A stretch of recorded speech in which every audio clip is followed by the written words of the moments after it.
Assalamualaikum warahmatullahi wabarakatuh. Perkenalkan, nama saya Khairunisa Desfajriati, NIM A7101800134 dari kelas 5C Keamanan Jaringan. Nah, di video kali ini saya akan membawakan analisis resiko keamanan terhadap perusahaan. Nah, berikut merupakan resiko keamanan perusahaan yang menggunakan cloud computing. Yang pertama ada accountability and data risk. Yang kedua ada user identity federation. Yang ketiga ada regulatory compliance. Yang keempat ada business continuity. Yang kelima ada user privacy and secondary usage of data. Yang keenam ada service and data integration. Yang ketujuh ada multi-tenancy and physical security. Yang kedelapan ada incident analysis and forensic support. Dan yang kesembilan ada non-production environment exposure. Berikut adalah penjelasannya. Yang pertama ada accountability and data risk. Untuk alasan ekonomi, public cloud mungkin dipilih untuk menghosting layanan bisnis yang ada. Dengan kata lain, organisasi itu kehilangan kontrol penuh terhadap data yang dimiliki. Tingkat resiko bergantung kepada sensitivitas data yang tersimpan di cloud. Jika yang disimpan di cloud merupakan data yang memiliki sensitif data yang tinggi, tentunya memiliki resiko yang tinggi pula. Permintaan penghapusan data juga salah satu permasalahan yang ada. Penyedia cloud mungkin hanya menghapus data tersebut dan meninggalkan jejak untuk dapat melakukan recovery terhadap data yang dimiliki oleh perusahaan. Belum lagi jika ada permasalahan peraturan negara yang harus dipatuhi penyedia cloud, di mana perusahaan cloud berada. Peraturan negara mungkin mewajibkan penyedia cloud untuk memberi akses kepada negara itu untuk melihat data yang ada di server cloud yang mereka miliki. Tetapi peraturan negara itu berbeda-beda. Lalu yang kedua ada user identity federation. Hal ini sangat penting bagi perusahaan untuk tetap mengontrol identitas pengguna saat mereka memindahkan layanan dan aplikasi penyedia cloud yang berbeda. Daripada membiarkan penyedia cloud membuat satu identitas untuk perlayanan, tentunya akan membuat rumit untuk pengelola user yang ada. Pengguna harus dikenali secara unik dengan menggunakan federated authentication seperti SAML yang dapat bekerja antar penyedia layanan. Nah, beberapa resiko keamanan yang terdapat pada user identification ini diantaranya yang pertama adalah mengatur identitas antar penyedia layanan. Yang kedua, kurangnya kontrol terhadap situs pengguna. Dan yang ketiga adalah pengalaman pengguna. Lalu yang ketiga ada regulatory compliance. Data yang disimpan mungkin akan aman di sebuah negara, tetapi belum tentu akan aman di negara lain. Ini karena adanya perbedaan regulator atau peraturan dan hukum di setiap negara tersebut. Contohnya yaitu Uni Eropa memiliki aturan yang sangat ketat terhadap privacy laws, sedangkan di Amerika tidak mengikuti aturan yang ada di Uni Eropa. Pemerintah di Amerika itu memberikan akses penuh kepada federal agency untuk mengakses semua data yang ada pada perusahaan. Dan juga permasalahan yang ada pada regulator compliance adalah lemahnya transparansi antara penyedia layanan terhadap pelanggan mereka. Lalu yang keempat ada business continuity and resiliency. Nah, ketika sebuah perusahaan mempercayakan layanan bisnis yang mereka miliki ke salah satu penyedia cloud, perusahaan tersebut harus mengetahui tingkat continuity dan resiliency dari penyedia cloud yang mereka percayai. Ini dikarenakan hal tersebut dapat berpengaruh terhadap layanan bisnis yang dipercayakan sebuah perusahaan ke layanan cloud. Misalnya, jika perusahaan A meletakkan layanan bisnisnya ke provider cloud A, ternyata provider cloud A ini lemah terhadap time recovery jika terjadi bencana. tentunya akan menyebabkan layanan bisnis perusahaan A tidak berjalan dan mengakibatkan kerugian bagi perusahaan A.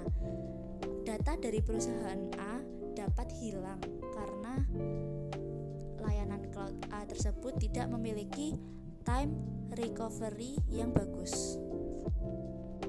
Lalu yang kelima ada user privacy and secondary usage of data. Ketika pengguna menggunakan layanan media sosial, juga termasuk layanan cloud, untuk menyimpan data pribadi mereka seperti halnya data kesehatan, data finansial, email, dan lain-lain, pengguna terkadang dihadapkan kepada persetujuan peraturan yang diberikan kepada layanan sosial media tersebut. Dengan kata lain, pengguna wajib menyetujui peraturan tersebut agar dapat menggunakan layanan sosial media atau layanan internet yang lain. Hal tersebut terkadang digunakan oleh beberapa penyedia layanan cloud untuk dapat memberikan iklan kepada pengguna yang menggunakan layanan mereka atau melakukan data mining terhadap data personal untuk mencari keuntungan terhadap data mining tersebut. Nah, secara tidak langsung data tersebut akan di-share atau digunakan pada bisnis lain. Dan terkadang penjualan data mining tersebut tanpa pemberitahuan terlebih dahulu kepada pihak yang datanya itu di mining. Yang keenam ada service and data integration. Dari gambar berikut bisa dilihat bahwasanya perpindahan data dari satu cloud ke cloud yang lain. Misal ini ada beberapa provider. Nah, ini perpindahan datanya, siklus perpindahan datanya. Tentunya itu menjadi permasalahan jika integrasi data dan layanan antara satu cloud ke cloud yang lain itu tidak aman. Ini dapat menyebabkan bocornya data yang dapat merugikan bagi pengguna cloud. Maka dari itu, jika arus dari cloud satu misal ke cloud yang lain terputus atau terganggu, itu bakal menyebabkan kebocoran data. Yang ketujuh yaitu multi-tenancy and physical security. Yaitu di dalam cloud berarti menggunakan satu server seperti RAM, CPU, hard disk yang dipakai beberapa konsumen. Untuk multi-tenancy juga dapat diartikan sebuah logical instance yang dari sebuah aplikasi yang di-share untuk banyak konsumen. Nah, beberapa risiko yang dapat dijabarkan dari multi-tenancy ini diantaranya yang pertama yaitu physical resource dibagi dari beberapa konsumen. Itu berarti tergantung logical segregation-nya untuk memastikan pengguna satu tidak mengganggu keamanan pengguna lain. Yang kedua, jika provider cloud memiliki kelemahan terhadap logical control antara pengguna, ini mungkin dapat melemahkan keamanan pengguna lain. Yang ketiga, penyedia layanan tidak membangun sebuah arsitektur yang baik. Ini dapat berakibat single point of failure karena penyalahgunaan layanan oleh pengguna yang lain. Yang keempat, kurangnya koordinasi dan pengujian yang baik ketika ada perubahan infrastruktur.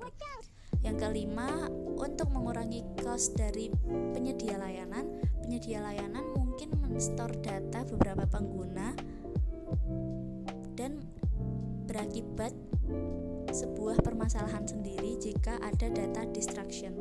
Dan yang terakhir yaitu jika satu pengguna tenants menggunakan resource yang banyak atau heavy use, ini mungkin akan mengganggu kualitas dari pengguna lainnya.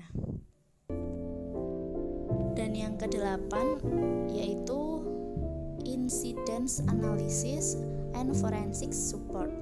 Jika terjadi security incident, aplikasi dan layanan yang di-hosting di cloud akan susah diinvestigasi, yang mana lognya mungkin didistribusikan ke multiple host dan data center berlokasi dari beberapa negara yang mungkin memiliki peraturan hukum yang berbeda juga. Dan juga log file yang dimiliki oleh beberapa konsumen mungkin terletak di hardware dan storage device yang sama. Tentunya ini akan menjadi permasalahan untuk lembaga penegak hukum untuk forensic recovery. Lalu yang terakhir yaitu yang kesembilan ada non-production environment exposure. Beberapa kesalahan yang terjadi pada perusahaan yang menggunakan layanan cloud adalah perusahaan terkadang mengekspos non-production environment ke publik, yang tentunya dapat mengakibatkan informasi yang penting bocor. Ini dikarenakan non-productive environment umumnya tidak aman jika dibandingkan productive environment. Oke, sekian dari saya terkait penyampaian analisis resiko keamanan terhadap perusahaan cloud computing. Jika ada salahnya, saya mohon maaf. Billahi taufiq wal hidayah. Wassalamualaikum warahmatullahi wabarakatuh.